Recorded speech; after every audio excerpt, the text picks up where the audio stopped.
നമ്മളൊരു പാൻ അടപ്പത്ത് വെച്ചിട്ട് അതിലേക്ക് നമ്മൾ കഴുകി വെച്ചിരിക്കുന്ന കൂർക്ക ചേർത്ത് കൊടുക്കുക. അതിലേക്ക് ഒരു കപ്പ് വെള്ളം ഒഴിച്ചു കൊടുക്കുക. ഏകദേശം ഒരു കൂർക്ക മുങ്ങിക്കിടക്കുന്ന രീതിയിൽ വെള്ളം ഒഴിച്ചു കൊടുക്കുക. അതിലേക്ക് ഒരു ടീസ്പൂൺ മുളക് പൊടി, 1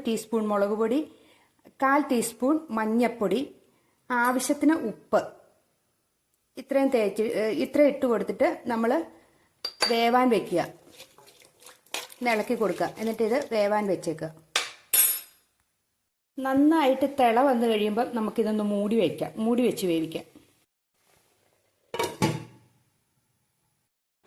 കൂർക്കയിലെ വെള്ളം എല്ലാം പറ്റി കൂർക്ക വെന്തു. ഇനി നമ്മൾ ഒരു പാൻ അടപ്പത്ത് വെച്ചിട്ട് അതിലേക്ക് ഒരു 5-6 കാശ്മീരി മുളക് ഇട്ട് വറുത്തെടുക്കണം. അത് ക്രഷ് ചെയ്തെടുക്കണം. ചുവന്നുള്ളി വെളുത്തുള്ളി ഒക്കെ കൂടെ കൂട്ടി. അപ്പോൾ അതിനു വേണ്ടി ഞാനൊരു പാൻ അടപ്പത്ത് വയ്ക്കാം. അടപ്പത്ത് വെച്ചിട്ട് ഒരു 3-4 കാശ്മീരി മുളക് അതിട്ട് കൊടുക്കണം. അതൊന്ന് ചെറുതായിട്ടൊന്ന് വാടിയെടുത്താൽ മതി.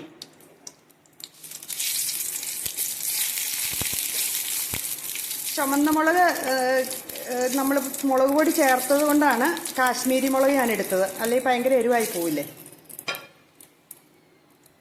മിക്സിയുടെ ജാറിലേക്ക് 5-6 കാശ്മീരി മുളക്, കുറച്ച് വെളുത്തുള്ളി, ഒരു 10-15 വെളുത്തുള്ളി, ചുമന്നുള്ളി, ഇത്രയും നമ്മൾ ഒന്ന് ക്രഷ് ചെയ്തെടുക്കണം.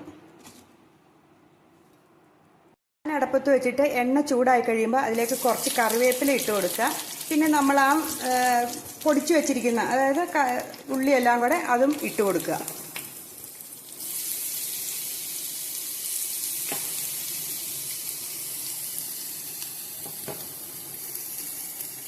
ഇതിൻ്റെ ആ പച്ചമണം പോകുന്നവരെ ഒന്ന് ഇളക്കി കൊടുക്കുക.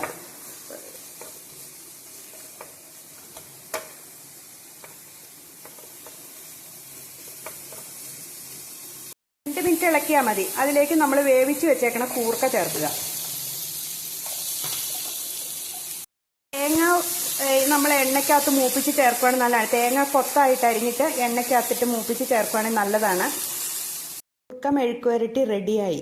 ഇത് ചോറിൻ്റെ കൂടെ തൈരും ചമ്മന്തിയും അച്ചാറും ഒക്കെ കൂട്ടി കഴിക്കാൻ നല്ല ടേസ്റ്റാണ്. ഓക്കേ.